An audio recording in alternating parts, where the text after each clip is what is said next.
September 9, 1552, northern Hungary. Captain István Dobó stood on the eastern wall of Eger Castle, a brass telescope pressed to his eye, watching the horizon turn black. It wasn't a storm. It was an army. They came across the plain like a flood, 40,000 men, maybe more. The vanguard was cavalry, thousands of horsemen moving in perfect formation, their armor catching the morning sun. Behind them came the infantry, column after column stretching back for miles. And behind them, the siege train, massive bronze cannons pulled by teams of oxen, each gun requiring 50 men to maneuver. Dobó lowered the telescope. His hands were steady, but his mind was doing the arithmetic that every soldier learns to fear. 2,000 defenders inside these walls, 40,000 coming to kill them, 20 to 1. Captain. The voice belonged to Lieutenant Fear and Salt, young and trying hard not to sound terrified. What do we do? Do turned to face his officers, men he trained, fought beside, trusted. They were looking at him the way drowning men look at a rope. We hold, Dobó said quietly. We hold until there's nothing left to hold with. And if they break through, then we make them pay for every inch. Before we go further, let me ask you something. If you appreciate stories like this, real history, real people facing impossible odds, do me a favor. Hit that like button and drop a comment below. It genuinely helps this video reach more people who care about the past. And trust me, you'll want to see how this ends because what happened at Eger in the autumn of 1552 shouldn't have been possible. A garrison of 800 soldiers, 1,200 civilians, women, children, priests, refugees with nowhere else to run, facing the most powerful military machine on earth. They had 3 months of food if they rationed carefully. 40 cannons, most of them cracked or outdated. Walls that hadn't been tested in a real siege for a generation. And they had István Dobó, a man who had spent 3 years preparing for a battle everyone said would never come. It came. Dobó walked along the wall, past soldiers checking their muskets, past women hauling ammunition from the armory, past children too young to understand what was about to happen. He stopped at the southern bastion and looked out at the approaching horde. Somewhere in that mass of steel and silk was the Ottoman commander, a man named Ali Pasha. A veteran of a dozen sieges, a man who had never failed to take a fortress. Dobó had read the reports. He knew what Ali Pasha did to cities that resisted. He knew about the slayes, the executions, the heads mounted on pikes as warnings. He knew, and he stayed anyway. Send word to every station, Dobó said. All civilians, to the inner keep. All soldiers to their positions. No one fires until I give the order. Sir, should we try to negotiate? Dobó looked at Zalt. The boy was 19, the son of a Budapest merchant, barely old, enough to shave. There's nothing to negotiate. Dobó said they want this castle. We won't. Give it to them. So, we're going to teach them what it costs to take something from Hungarians. He turned and walked toward the command tower, his boots echoing on stone that had stood for 200 years.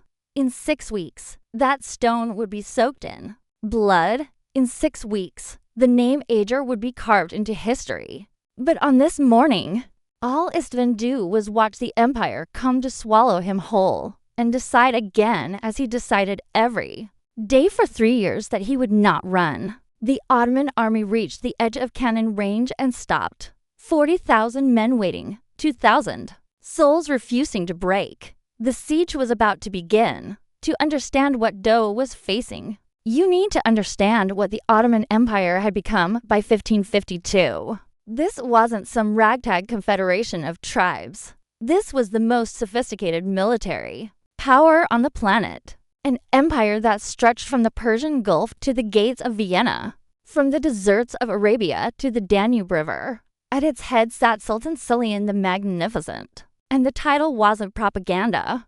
He'd been on the throne for 32 years and hadn't stopped conquering. 1521, Belgrade fell, the gateway to Hungary, captured after a 3-week siege. 1522, Rhodes fell, The Knights Hospitaller, who'd held the island for 2 centuries, surrendered after 6 months of bombardment.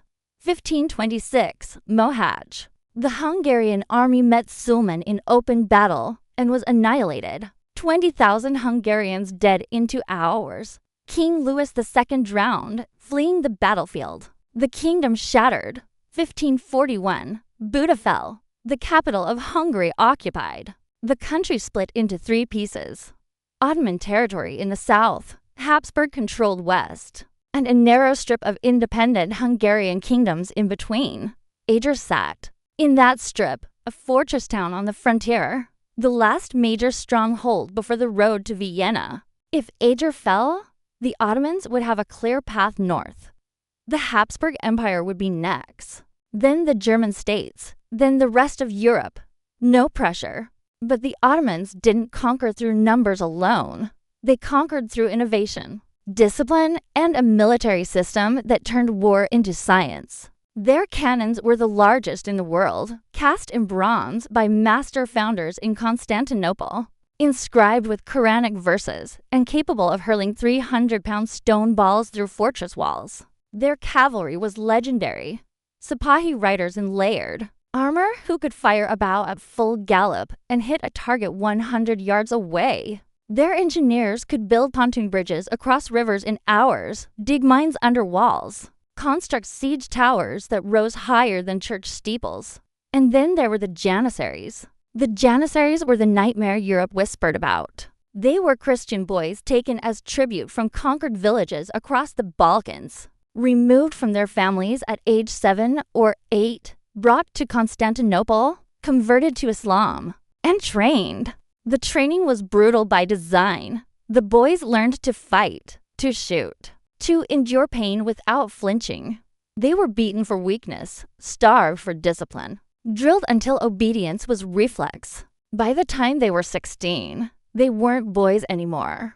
They were weapons. They wore distinctive uniforms, long robes, tall white felt hats, curved scimitars at their belts. They carried matchlock muskets and knew how to use them. They moved in formation, fought in silence, and showed no mercy. They were forbidden to marry, forbidden to own property, forbidden any loyalty except to the Sultan. And they were terrifyingly effective. The Janissaries were the first modern standing army in Europe, says Dr. Lone Nagy, professor of military history at Vers-Laurent University. They were professionals in an age of feudal levies. They trained year-round. They fought as units, not individuals. A European knight might be brave, but he was one man. A Janissary was part of a machine. By 1552, there were 40,000 Janissaries in the Ottoman military. Alep Pasha brought 10,000 of them to Eger. The Ottomans didn't just attack fortresses. They systematically dismantled them. The process was refined over centuries, a formula applied to city after city. Step 1. Surround the target. Cut off all supply lines. No food in, no messengers out. Psychological isolation. Step 2. Bombardment. Position the cannons just outside. Musket range and fire day and night until the walls crack. The goal wasn't to breach immediately. It was to break morale to make the defenders understand that resistance was futile. Step 3. Mining. While the cannons fired, engineers dug tunnels beneath the walls. They'd shore up the tunnels with wooden beams, pack the space with gunpowder, then light the fuse and collapse entire sections of fortification. Step 4. Assault. Once a breach opened, send in the Janissaries. Wave after wave, climbing over. Their own dead if necessary until the defenders were overwhelmed. Step 5. Occupation or extermination depending on how long the city resisted. It worked. It always worked. In 1543, the Ottomans besieged Siege of Eger, the ancient coronation, city of Hungarian kings. The garrison held for 17 days. Then the walls fell. Every defender was executed. In 1544, they took Vishrad. 8 days. Same result. In 1548, they took Tímavir. The siege lasted a month. When it was over, the Ottoman commander had the Hungarian officers skinned alive and their hides stuffed with straw as trophies. The message was clear: surrender early, live, resist, and suffer. Eger knew the message. Eger chose to resist anyway because by 1550 Hungary had run out of places to retreat to. Every fortress lost was another dagger in the country's heart. Every city abandoned was another 1,000 families enslaved. Someone had to draw a line. István Dobó decided that line would be drawn at Eger even if it killed him. István Dobó was born in 1502 in the village of Ruska in the Carpathian foothills. He wasn't nobility. His father was a minor landholder, a man who owned a few fields and a stone house and not much else. Dobó grew up working the land, learning to ride, learning to shoot, learning the skills every Hungarian boy learned because the frontier was always dangerous. When he was 16, Ottoman raiders swept through Ruska. They came at night, burning homes, stealing livestock, dragging villagers away in chains. Dobó's father grabbed a sword and ran into the street. He killed one raider before a scimitar took his head off. Dobó and his younger brother hid in a root cellar while their house burned above them. They survived. Their father didn't. Their home didn't. Dobó walked to the nearest garrison town the next morning and enlisted. He was 17 years old. Half-starved and filled with the kind of cold fury that doesn't fade, Dobó was shaped by loss, says historian Dr. Catalin Peter. He knew what the Ottomans did to the people they conquered. He'd seen it. He'd lived it. That made him different from nobles who fought for honor or glory. Dobó fought because he understood the stakes on a personal level. He rose through the ranks not because of connections, but because he was competent. He learned tactics by studying, battles by reading Roman military manuals, by making mistakes and surviving them. He learned how to lead men by earning their respect, not demanding it. By his mid-30s, Dobó was a captain in the Hungarian border forces, the Vigvári, the frontier soldiers who held the line against constant Ottoman incursions. It was brutal.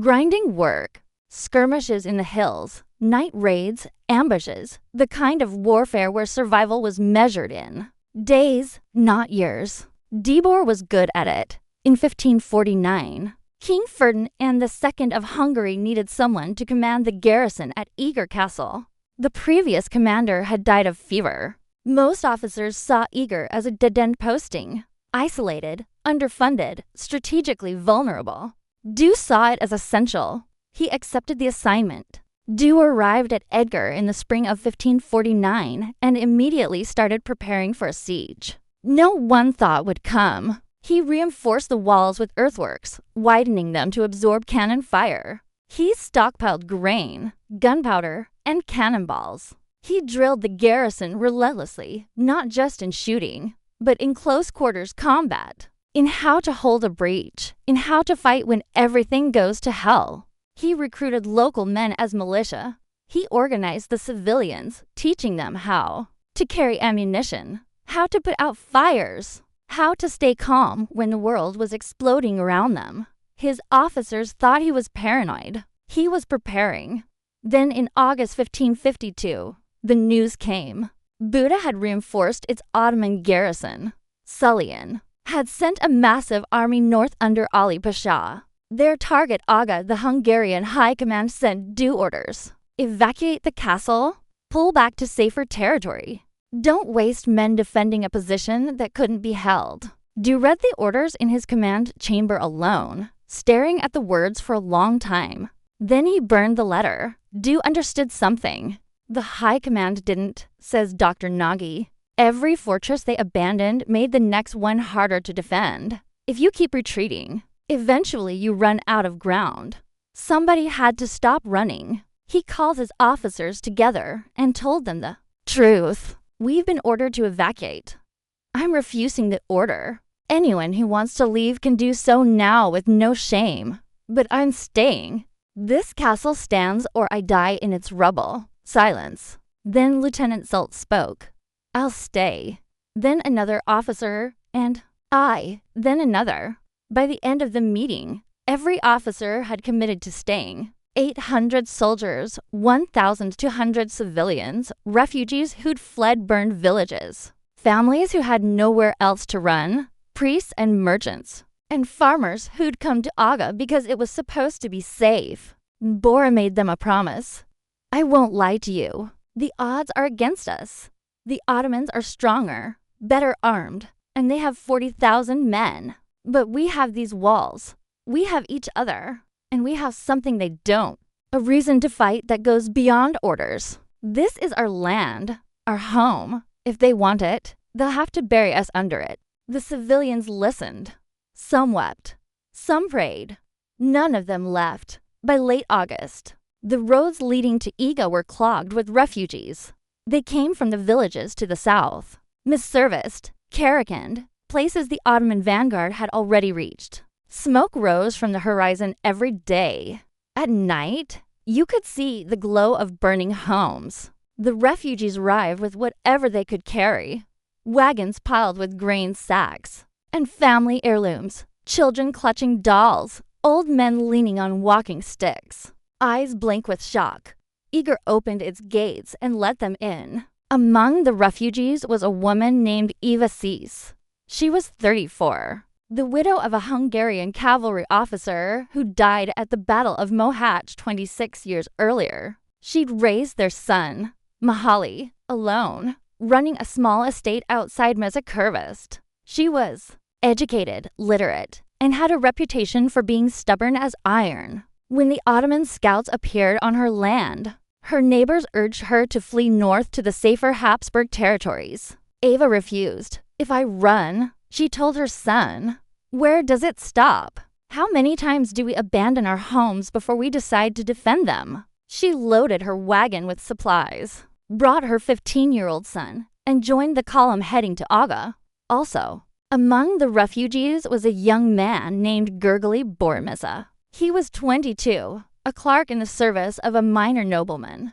He had soft hands, no combat training, and a nervous habit of adjusting his glasses when he was anxious, which was often. He'd come to Aga because he had nowhere else to go. When the refugees entered the castle courtyard, Dobó was there to meet them. He stood on a wooden platform and addressed the crowd. You're safe here. We'll feed you, shelter you, and protect you. But I need you to understand something. This castle is going to be besieged. The Ottomans are coming. And when they arrive, nowhere inside these walls will be completely safe. If you want to leave, go now. But if you stay as part of this garrison. We'll need every hand. Isi stepped forward. We'll stay and we'll fight. Du looked at her, this sharp-eyed woman with dirt on her dress and steel in her voice. Can you load a musket? He asked Timi. Dibor made a decision that would define the siege. He armed the civilians. Not all of them. Children and the elderly were assigned to safer tasks, carrying water and tending the wounded. But anyone capable of lifting a weapon was trained to use it. The men were formed into auxiliary units assigned to repair walls, haul ammunition, and reinforce the regular soldiers during assaults. The women were organized into support crews, preparing food, managing supplies, caring for the injured. But some of the women wanted more. Ever Sis approached Dobó directly. We're not asking to stand on the front line, she said. But if the walls are breached, if the soldiers fall, we need to know how to defend ourselves. Give us weapons. Teach us to fight. Du hesitated. It wasn't that he doubted their courage. It was that he'd seen what happened in sieges. He'd seen what the Ottomans did to women captured in fallen cities. But Ava didn't flinch. We know the risks, Captain. We'd rather die fighting than wait to be taken. Dabar nodded slowly. All right. Report to the armory at dawn. Over the next 2 weeks, Edgar transformed. Women learned to load and fire matchlock muskets. They practiced hauling heavy cauldrons of boiling water to the walls. They were taught to recognize the sound of mining beneath the foundations, to watch for siege towers, to stay low when arrows filled the sky. Gergely, born a Missa, the nervous clerk, volunteered to help dig defensive trenches. He'd never done manual labor in his life. His hands blistered and bled. He kept digging. Children were assigned to carry stones to the walls, ammunition for when the defenders ran out of everything else. The elderly prepared bandages, sharpened blades, and kept the kitchens running. The castle became a single organism, every person a vital part. Do walked the walls every evening watching his people work. He saw Ava cease practicing with a musket, her jaw set in concentration. He saw Bromissa stumbling under the weight of a basket of rubble, refusing help. He saw soldiers teaching farmers how to hold a spear, how to stand in formation, how to trust the man beside you. And he felt something he hadn't felt in years. Hope. Not that they would win. He was too experienced to believe that, but hope that whatever happened, these people would not go quietly. On September 8, 1552, the last refugee column arrived. The gates were sealed. The watchtowers reported movement on the southern horizon. Dew stood on the eastern wall, looking out at the empty plain, and waited. The next morning, the horizon turned black. The Ottomans had arrived. The siege begins. Cannons, janissaries, and blood Ottoman force that surrounded Eger in September 1552 was commanded by two experienced military leaders, Ali Pasha, the Pasha of Buda, and Ka Ahmed Pasha. Alip Pasha had served in multiple campaigns across the Ottoman Empire. He had participated in sieges in Persia, supervised military operations in the Balkans, and administered Ottoman-controlled Hungary from his base in Buda. He was methodical, patient, and accustomed to success. Historical. Records suggest that Alip Pasha did not initially view Aga as a significant challenge. The fortress was isolated, lightly garrisoned, and cut off from reinforcement. Ottoman intelligence estimated the garrison at fewer than 1,000 soldiers.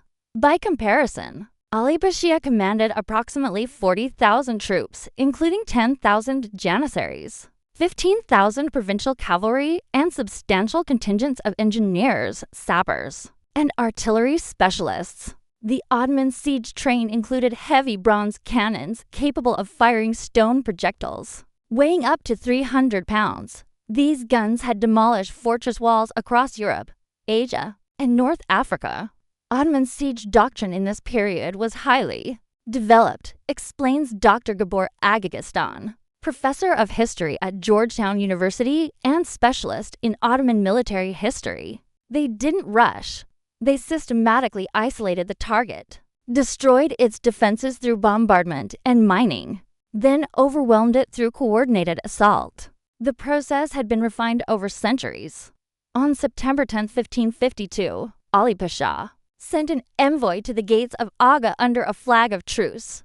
The message was standard Ottoman procedure. Surrender the fortress immediately, and the garrison would be granted safe passage, refuge, and face total annihilation.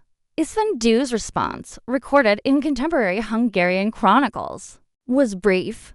The fortress would not surrender. The envoy returned to the Ottoman camp. Ali Pasha gave the order to begin bombardment. On September 11, 1552, the Ottoman artillery opened fire. The sound was unlike anything most of the defenders had experienced. The heavy cannons produced a deep, earth-shaking boom that could be heard for miles. The projectiles, massive stone balls, screamed through the air and struck the castle walls with devastating force. When a 300-pound stone ball hits a medieval fortification, the impact creates shock waves that radiate through the masonry.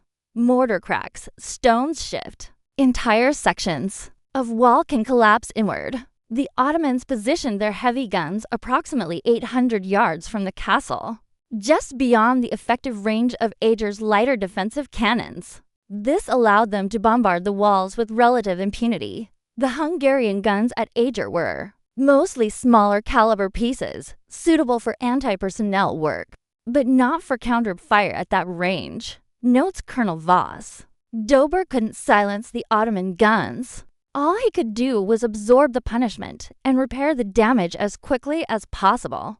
The bombardment continued day and night. Ottoman gunners worked in shifts, maintaining a steady rhythm of fire designed to wear down both the fortifications and the defenders' morale. Historical accounts describe the psychological toll. The constant noise made sleep impossible. Dust filled the air. Defenders developed what modern soldiers would recognize as shell shock, a numbed, exhausted state, induced by prolonged exposure to artillery fire. But the walls held. Dew had prepared for this. The earthwork ramparts he'd constructed behind the stone walls absorbed much of the kinetic energy from the cannon balls. When sections of masonry crumbled, work crews immediately filled the gaps with timber, rubble, and packed earth. The Ottomans fired hundreds of rounds in the first week alone. The outer walls showed damage, but no major breaches opened. Ali Pasha adjusted his strategy. If the cannons alone wouldn't break the fortress, he would combine bombardment with direct assault. On September 16, 1552, the first major attack began.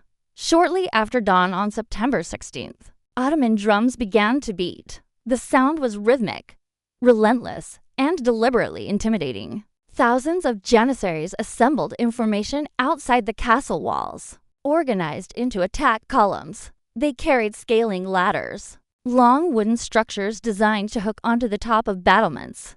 They wore minimal armor, padded tunics, small round shields, helmets, favoring mobility over protection. They were armed with scimitars, daggers, and matchlock muskets. According to Gergely Bornea's eyewitness account written after the siege, the Janissaries advanced in near silence, except for the drums. No war cries, no shouting, just thousands of men moving forward in disciplined lines. This was psychological warfare, says Dr. Finkel. The silence was more terrifying than screaming. It demonstrated discipline, confidence, and inevitability. The message was clear. You cannot stop this. The Hungarian defenders waited on the walls, matchlocks loaded, cannons primed with grape shot. István Dobó reportedly gave the order to hold fire until the attackers were within 50 yards. When the Janissaries reached that distance, the walls erupted. Edgar's cannons fired simultaneously, loaded with anti-personnel rounds, canvas bags filled with dozens of iron balls that scattered like lethal hail. Muskets cracked in ragged volleys. Crossbowmen released bolts. The front ranks of the Ottoman assault collapsed, but the men behind them kept coming. Janissary tactics relied on accepting casualties to close the distance, explains Colonel Voss. They knew the first wave would be decimated, but if enough men reached the walls, they could establish a foothold. Their numbers would do the rest. The Janissaries reached the base of the walls and threw up their ladders. Dozens of ladders slammed against the stone battlements. Soldiers began climbing. The Hungarian defenders met them at the top. Medieval siege warfare, particularly fighting on ladders and walls, was brutal in ways modern warfare is not. When a Janissar reached the top of a ladder, he had to pull himself over the parapet while Hungarian defenders thrust spears at his face, swung axes at his hands, or simply pushed the ladder backward. Men fell screaming. Ladders toppled, carrying multiple soldiers down with them. Bodies began to pile at the base of the walls. But the Janissaries kept climbing. Historical records indicate that women played a direct combat role during this assault. Groups of civilian women organized by Eva Cease and others hauled heavy cauldrons of boiling water to the ramparts.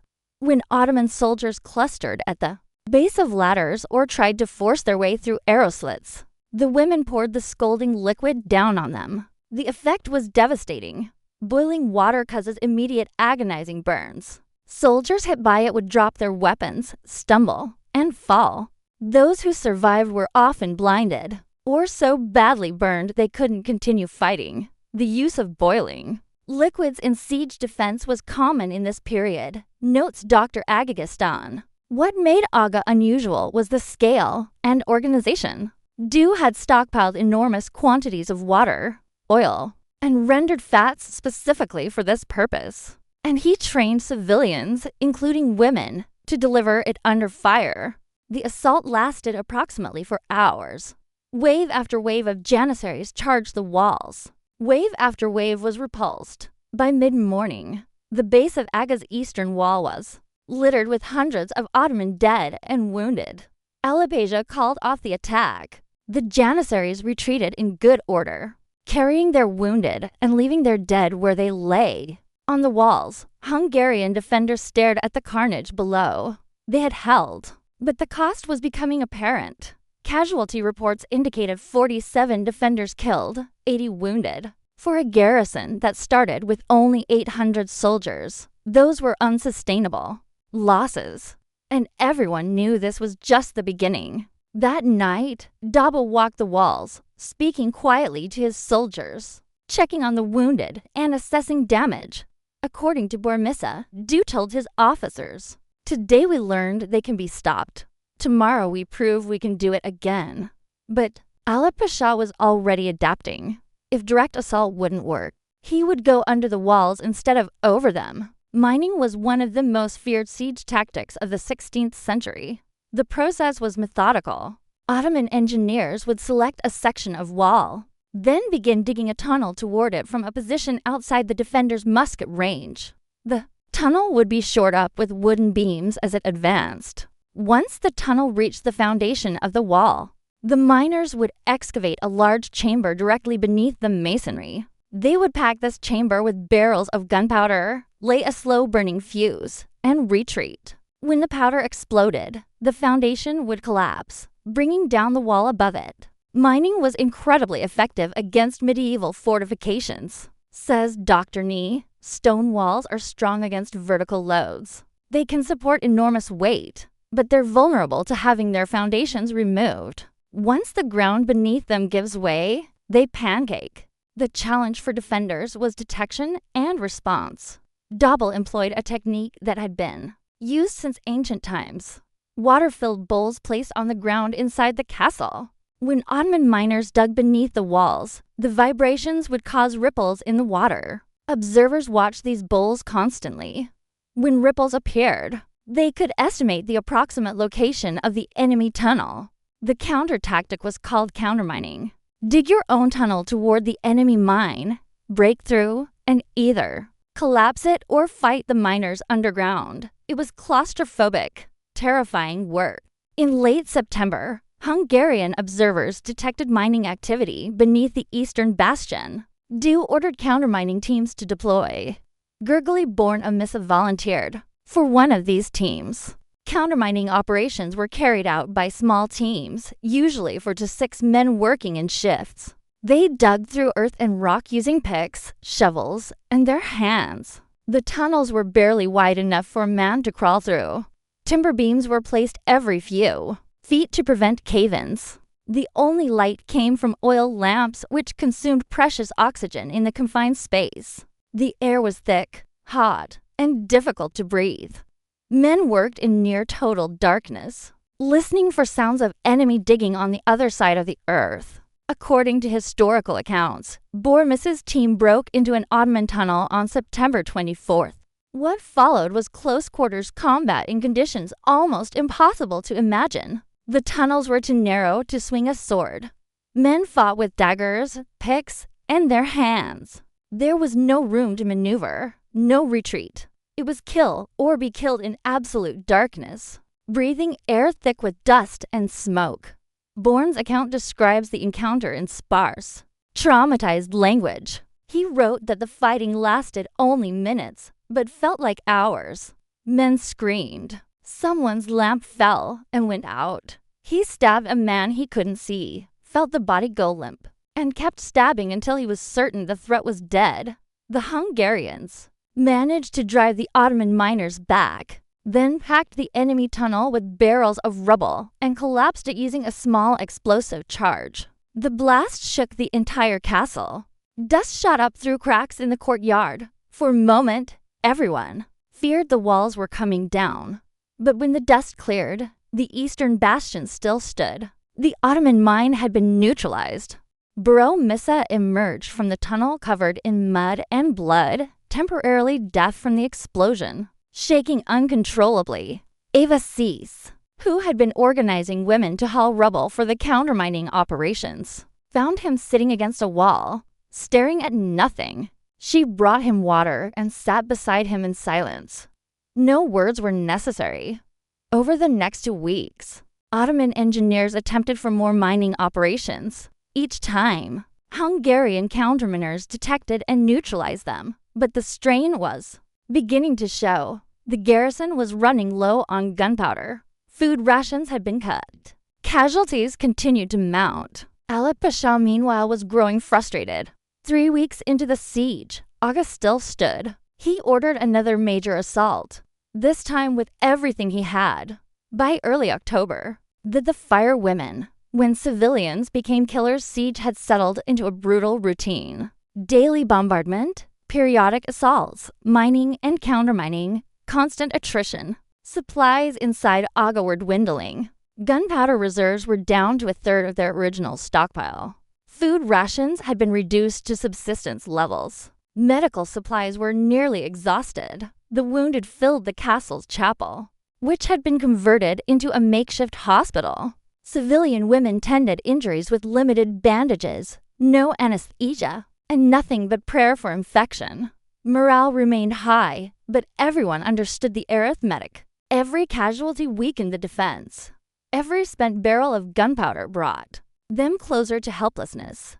On October 3rd, the Ottomans launched their largest assault yet. This time, Alip Pasha committed nearly 15,000 troops simultaneously, attacking multiple sections of the wall at once to spread the defenders thin. The assault began at dawn with an intensified bombardment. Ottoman cannons fired for 2 hours straight, concentrating on the eastern and southern walls. Then the drums began. Thousands of janissaries advanced, carrying ladders, shields locked overhead, to protect against arrow fire. They were supported by provincial troops, Anatolian infantry armed with pikes and swords who surged forward in a human wave, designed to overwhelm the defenders through sheer numbers. The Hungarian garrison was stretched to the breaking point. Dobó had approximately 500 able-bodied soldiers left. He deployed them along 600 yards of wall. The math was impossible, so the civilians stepped in. Historical sources, particularly Bormis's account, are explicit about the role women played during the October Thor of assault. Groups of women led by Eva Cease and others formed fire teams. They heated massive cauldrons of water, oil, and animal fat to boiling temperatures, then carried them, often under direct enemy fire, to sections of the wall, where Ottoman troops were attempting to scale. When janissaries reached the top of their ladders, the women poured the boiling liquid directly onto them. The results were horrific. Men fell screaming, their skin peeling off. Those who survived were often blinded or so badly burned they went into shock. But the tactic worked. It broke assault after assault. The women of Eger weren't just supporting the defense. They were combatants, says Dr. Peter. They were killing enemy soldiers, and they were doing it at enormous personal risk. Ottoman archers specifically targeted them once they realized what was happening. One recorded incident describes a woman named Unknown who was struck by an arrow while carrying a cauldron to the wall. She fell, spilling the boiling oil, which severely burned to other women nearby. All 3 died within hours, but the attacks continued. Another documented event involves a woman who was grabbed by a janissar who had reached the top of the wall. According to accounts, he tried to pull her over the parapet as he fell backward off his ladder. She went over the edge and fell 30 feet to her death on the rocks below. The brutality was total. There were no safe positions. No one was exempt from danger. By midday, the eastern wall was slick with blood, oil, and debris. Bodies, Ottoman and Hungarian alike, lay piled at the base. The air rire of gunpowder, burning flesh, and death. But the walls held. At approximately 2 o'clock in the afternoon, Alip Pasha called off the assault. The Ottomans had suffered massive casualties. Estimates suggest over 2,000 killed or wounded in a single day. Eger's losses were also severe. 93 defenders dead, over 100 wounded. That night, Everisi sat alone on the steps of the chapel, staring at her hands. They were badly burned from handling hot cauldrons. The skin was blistered and peeling. According to Borneo Mesa, she wept, not from pain, but from exhaustion and the weight of what she had done and seen. Du found her there. He said nothing. He simply sat beside her. After a long silence, Siege reportedly asked, "How much longer can we last?" Dobó's response, as recorded by Borneo, "As long as we must." But privately, Du knew the truth. Eger was running out of time. By mid-October, István Dobó faced a critical problem. His garrison was exhausted. Ammunition was running critically low. Food supplies were nearly depleted. The Ottoman bombardment had created multiple weak points in the walls. That could not be fully repaired. He couldn't win through strength.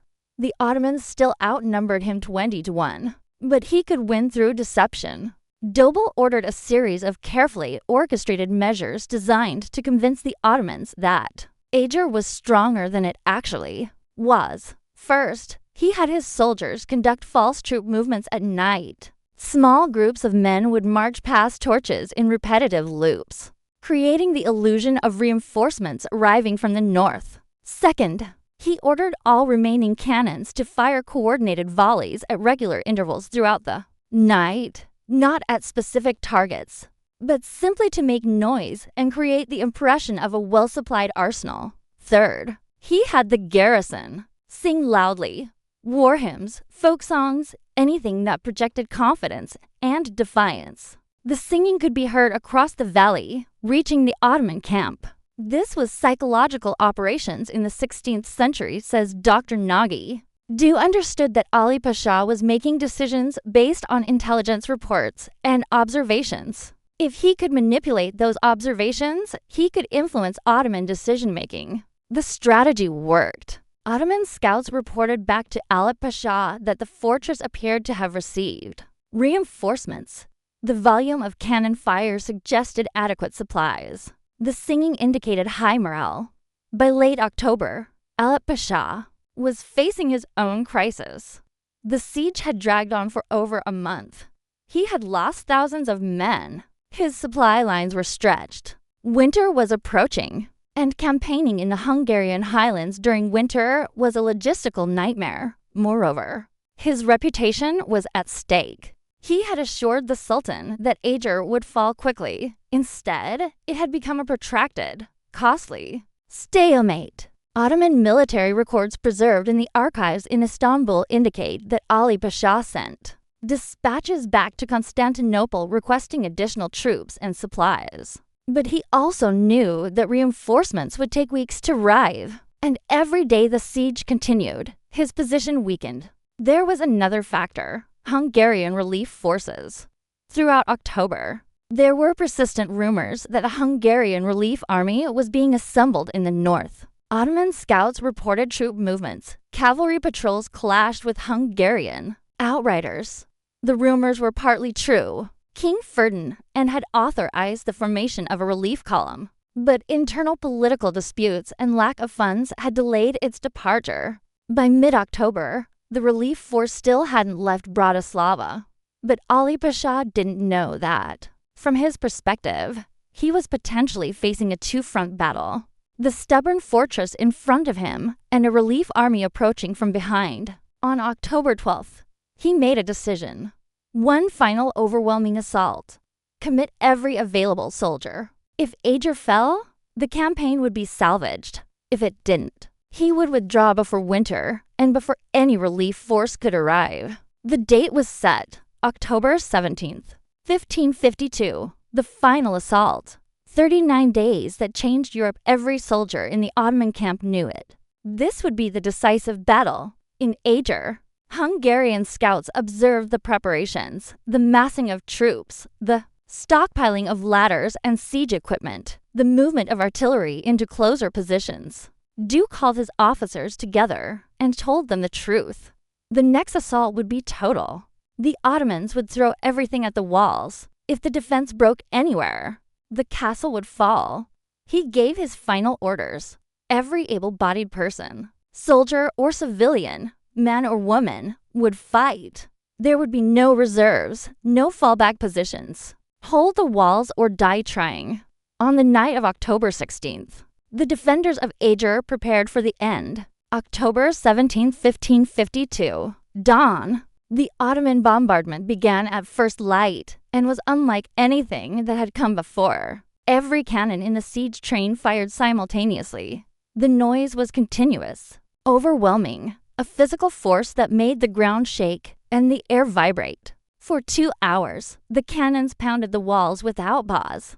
Sections of the eastern wall collapsed. The southern bastion cracked along its foundation.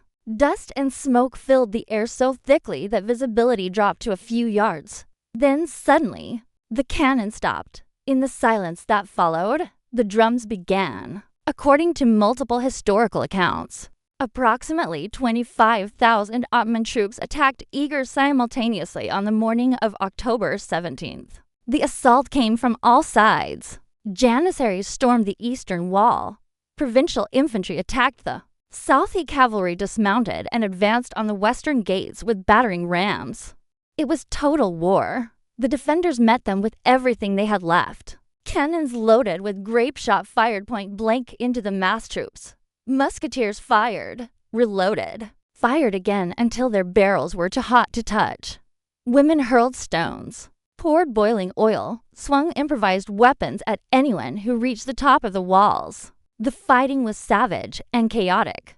Ottoman soldiers breached the outer wall in 3 locations. Janissaries poured through, clashing with Hungarian defenders. In hand-to-hand combat in the narrow courtyards, Dobó personally led a counterattack into the largest breach. Armed with a sword and accompanied by approximately 50 soldiers, he charged directly into the mass of Janissaries attempting to secure the gap. Contemporary accounts describe Dobó fighting with desperate fury, cutting down multiple opponents, rallying his men by sheer force of will. The counterattack succeeded in clearing the breach temporarily, but at enormous cost. Half of Dobó's men were killed or wounded in the melee. By mid-morning, the defense was collapsing. Ottoman troops held positions inside the outer courtyard. The southern bastion was on the verge of falling. Ammunition was nearly exhausted. Casualties were catastrophic. Gorgali Bormis's account describes this moment as the point when everyone believed the end had come. But then something unexpected happened. The Ottoman assault began to lose momentum. After 4 hours of continuous fighting, even the disciplined Janissaries were exhausted. They had taken massive casualties. The bodies of their comrades filled the breaches and courtyards. Every step forward cost dozens of lives, and the Hungarians refused to break. No matter how many times the Ottomans pushed forward, they met resistance. No matter how many defenders fell, others took their place. What happened at Eger during that final assault is almost inexplicable from a military standpoint. SAYS Colonel Voss. By all rational calculation, the defense should have collapsed, but morale, leadership, and sheer willpower kept it intact just long enough for the Ottoman attack to exhaust itself. Around noon, Alep Pasha ordered a temporary withdrawal to regroup. The Ottomans pulled back, dragging their wounded with them. The defenders used the pause to frantically rebuild barricades, using corpses, furniture, rubble, anything available. 2 hours later, the Ottomans attacked again. This time, the assault was less coordinated, less disciplined. The troops were tired. Their officers struggled to maintain formation. The defense held. By late afternoon, the Ottoman attacks had devolved into sporadic, disorganized charges that were repulsed with relative ease. At sunset, Alep Pasha called off the assault entirely. The Ottomans retreated to their camp. On the walls of Aga, the defenders stood among the dead and dying, too exhausted to cheer, too numb to feel relief. They had survived barely. The night of October 17th was quiet. No bombardment, no drums, just silence. Inside Eger, the survivors counted their losses. Of the original 800 soldiers, fewer than 300 remained combat effective. Over 200 civilians had been killed. The wounded filled every available space. The castle was a ruin. Walls had collapsed. Buildings had burned. The courtyards were filled with debris and corpses. But the fortress had not fallen. Over the next 2 days, Hungarian scouts observed activity in the Ottoman camp. Tents were being struck. Wagons were being loaded. Troops were forming into marching columns. On October 18th, the impossible became reality. The Ottoman army withdrew. Ali Pasha, facing unsustainable losses, dwindling supplies, approaching winter, and reports of a potential relief force, made the decision to lift the siege. 40,000 troops marched south, leaving behind their dead and their failure. On the morning of October 19th, lookouts on Eger's walls confirmed what seemed unbelievable. The Ottomans were gone. The siege was over. Eger had held. On the evening of October 17, 1552, Alip Pasha sat in his command tent and confronted a reality that no Ottoman commander wanted to face. He had lost, not in a single catastrophic battle, but through slow, grinding attrition against an opponent that refused to accept the inevitable. The casualty reports were devastating. Ottoman losses during the siege are estimated at between 8,000 and 10,000 men killed or wounded. The October 17th assault alone had cost roughly 2,000 casualties. These weren't just numbers. They were janissaries, elite troops that took years to train and could not be easily replaced. They were experienced soldiers, siege engineers, artillerymen. For the Ottoman military system, losing 10,000 men wasn't strategically crippling, explains Dr. Agagistan. The empire could absorb those losses, but losing them for nothing, failing to take a minor fortress, that was a political and psychological disaster. Alip Pasha's supply situation was equally dire. The siege train had expended enormous quantities of gunpowder, food supplies for 40,000 men, even with regular resupply caravans, were running low, and winter was approaching. Campaigning in the Hungarian highlands after October was logistically nightmarish. Temperatures dropped below freezing. Roads turned to mud. Supply lines became unreliable. There was also the persistent threat of Hungarian relief forces. While Alip Pasha's scouts had not confirmed the arrival of a major relief army, reports indicated troop movements to the north. The possibility of being caught between a fortified position and a field army was a scenario no commander wanted. On October 18th, Ali Pasha convened his senior officers. Ottoman military records preserved in the Topkapi Palace archives in Istanbul include references to this council. While the exact details of the discussion are not recorded, the outcome is clear. Ali Pasha ordered a general withdrawal. The decision was rational from a military standpoint, but it carried significant consequences. Alip Pasha had assured Sultan Suleiman that Aga would fall quickly. Instead, the siege had dragged on for 39 days and ended in failure. Retreating from Eger was a humiliation, says Dr. Finkel, not just for Alip Pasha personally, but for the Ottoman military establishment. They had thrown overwhelming force at a minor fortress and been defeated by a garrison that on paper shouldn't have lasted a week. The withdrawal began immediately. Ottoman engineers dismantled the siege works. Artillery pieces were loaded onto wagons. Tents were struck. The camp that had sprawled across the valley for over a month disappeared within 2 days. By the morning of October 19th, the Ottoman army was in full retreat southward, leaving behind burned siege equipment they couldn't transport, mass graves for their dead, and the fortress they had failed to conquer. October 19, 1550 dawned cold and gray over Eger Castle. The defenders woke to silence. No cannon fire, no drums, no shouted orders from the Ottoman lines. For men and women who had lived under constant bombardment for 39 days, the silence was disorienting. Scouts were sent out cautiously, expecting ambush or trickery. What they found was an abandoned battlefield. The Ottoman camp was gone. Only debris remained. Broken ladders, discarded equipment, trampled earth where thousands of tents had stood. The message was relayed back to the castle. The siege was over. The Ottomans had withdrawn. Historical accounts describe the moment when this realization spread through the garrison. There was no immediate celebration, no cheering. The survivors were too exhausted, too traumatized, too overwhelmed.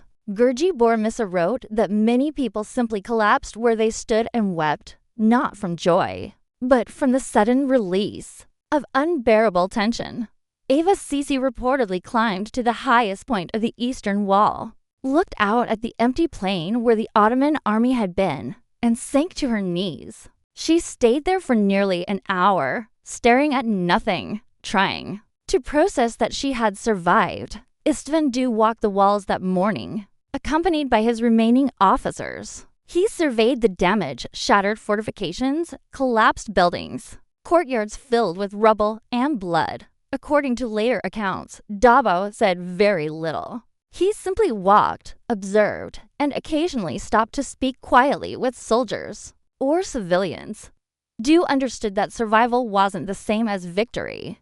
Notes Dr. Nee. Yes, they had held the fortress, but the cost was almost unbearable, and he carried the weight of every life lost under his command. By midday, the reality of what had happened began to settle in. Eger, a minor fortress with 2,000 defenders, had withstood a siege by 40,000 Ottoman troops. They had done what everyone said was impossible, and the news was about to spread across Europe. The immediate aftermath of the siege was grim work. The first task was caring for the wounded. Over 300 people required medical attention, soldiers and civilians alike, suffering from everything from musket wounds to burns to injuries from falling masonry. The castle's makeshift hospital was overwhelmed. Civilian women, many of whom had no medical training before the siege, worked around the clock cleaning wounds, setting broken bones, and trying to prevent infection with the limited supplies available. Many of the wounded died in the days following the siege. Without antibiotics or modern surgical techniques, even relatively minor injuries could become fatal. Infections set in. Fevers spiked. People who had survived weeks of combat died in the supposed safety of the hospital. The second task was burying the dead. Final casualty figures are difficult to establish with precision, but historical sources provide estimates of the original 800 soldiers in the garrison. APPROXIMATLY 400 were killed during the siege. Another 200 were wounded, many seriously enough that they would never return to active service. Civilian casualties were equally severe. Estimates suggest that between 200 and 300 civilians died killed by cannon fire during assaults or from disease and privation during the siege. In total, Aga lost roughly 1/3 of its population. Mass graves were dug outside the castle walls. Christian burial rites were performed over hundreds of bodies at once. The graves were marked with simple wooden crosses. The human cost of Eger was staggering, says Dr. Pita. These weren't professional soldiers who had chosen military careers. Many were farmers, craftsmen, women, and children who ended up in a siege through circumstance. And they paid with their lives. The psychological cost was equally severe. Modern historians recognize what we now call post-traumatic stress disorder in the accounts left by survivors. Bormis's writings show clear signs: intrusive memories, emotional numbness, hypervigilance. He described nightmares that persisted for years, flashbacks triggered by loud noises, and a profound sense of disconnection from normal life. He was not alone. Many survivors struggled to readjust to peacetime existence after living for 39 days, in constant fear of death. But Eger's resistance had accomplished something beyond survival. The fortress controlled a critical pass through the northern highlands. Had it fallen, the Ottomans would have secured a direct route to the mining towns of Upper Hungary, towns that produced gold, silver, and copper, which provided essential revenue to the Habsburg crown. More importantly, Aga's defense had stopped. The Ottoman advance cold. Alip Pasha's failure meant that the 1552 campaign ended in stalemate rather than Ottoman victory. Sultan Suleiman's plans for further expansion into Central Europe were disrupted.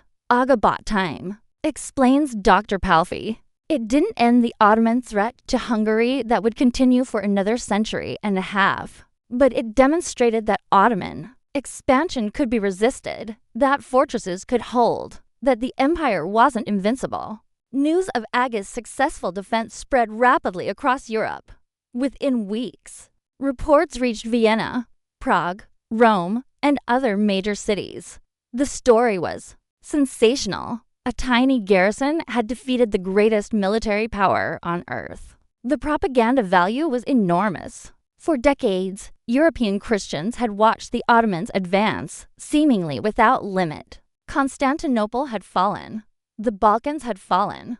Hungary had been carved apart. The Siege of Vienna in 1529 had come terrifyingly close to success. Eger proved that resistance was possible. The psychological impact of Aga can't be overstated, says Dr. Finkel. It gave hope to people who had begun to view Ottoman conquest as inevitable. It showed that courage, preparation, and determination could overcome overwhelming odds. István Dobó was hailed as a hero throughout the Christian world. King Ferdinand and the Fine imbued him, granting him estates and titles.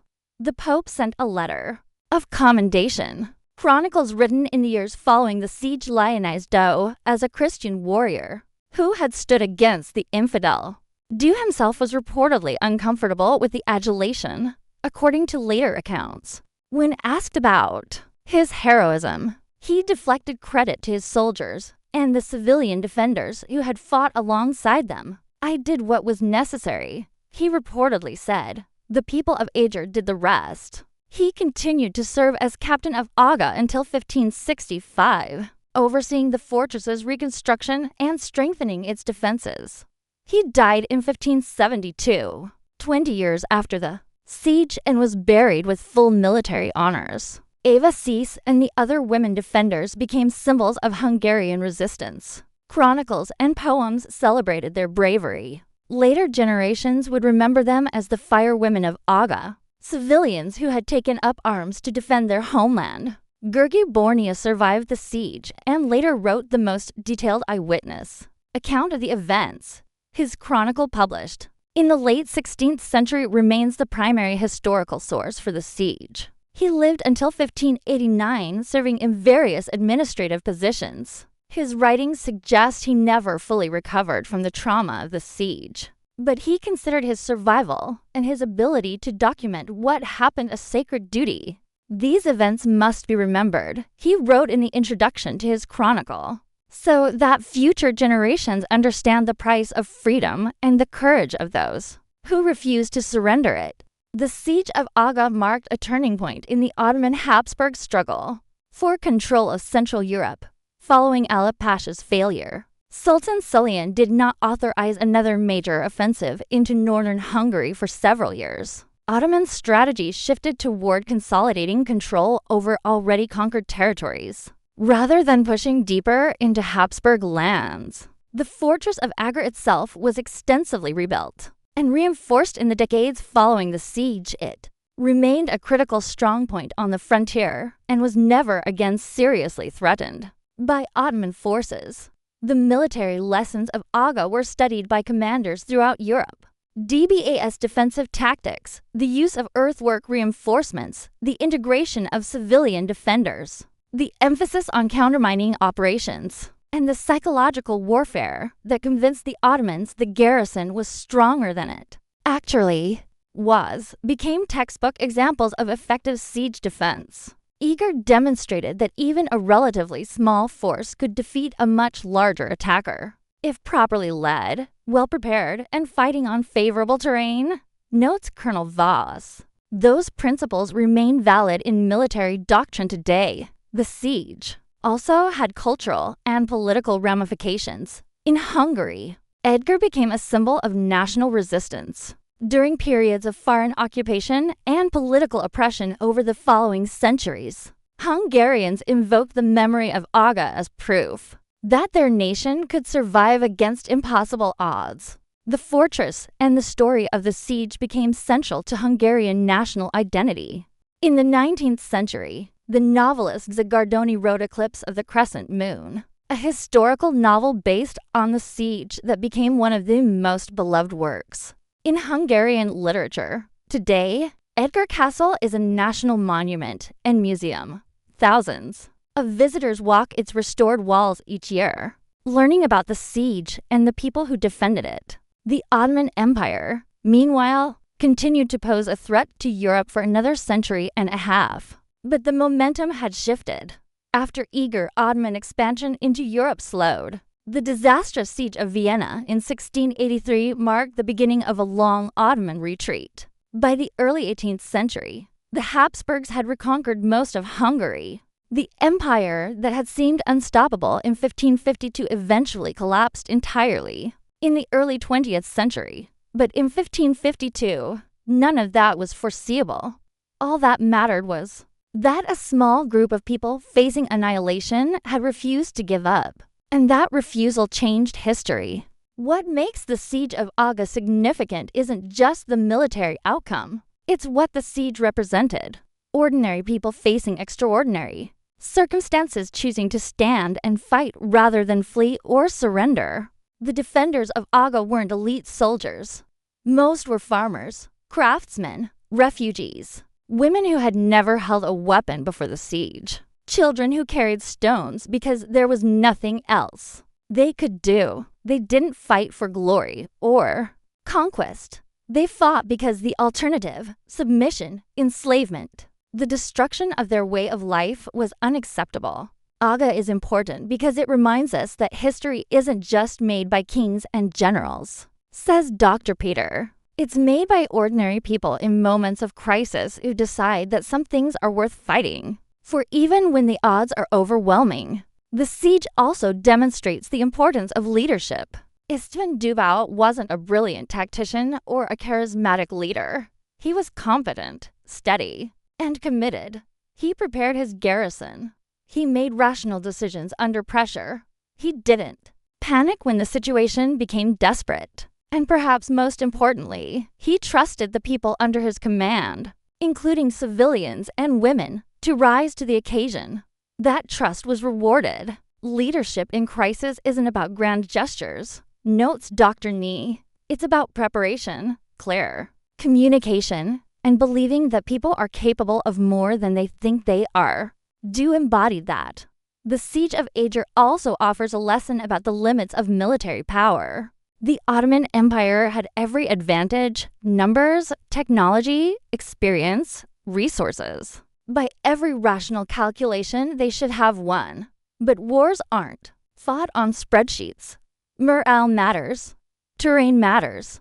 Will matters. The Ottomans could besiege Eger.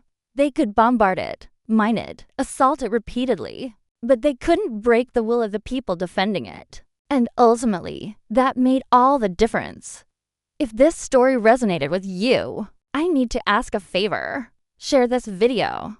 Leave a comment about what stood out to you. Was it the leadership, the civilian defenders, the impossible odds? Subscribe to the channel if you want more deep historical narratives like this. And here's a question worth thinking about. If you were in Eger in 1552, knowing the odds, knowing what was coming, would you have stayed and fought? Or would you have fled north to safety while you had the chance? There's no right answer. It's easy to admire heroism from a distance. It's much harder to choose it when your life is on the line. But that's exactly what 2,000 people did in the autumn of 1552. They looked at an empire, calculated the odds, and decided those odds didn't matter. They held a fortress that shouldn't have held. They defeated an army that shouldn't have been defeated. And they proved that courage, preparation, and refusal to surrender can accomplish what logic says is impossible. History remembers those who stand when standing seems futile. The defenders of Eger stood, and 4.5 centuries later, we're still telling their story. That's legacy. That's what matters. The Siege of Eger wasn't just a battle. It was a statement that freedom is worth defending, that ordinary people are capable of extraordinary things, and that the human spirit, when pushed to its limit, is more powerful than any army. In 1552, on a fortress crag in northern Hungary, 2000, souls proved that truth, and the world has never forgotten.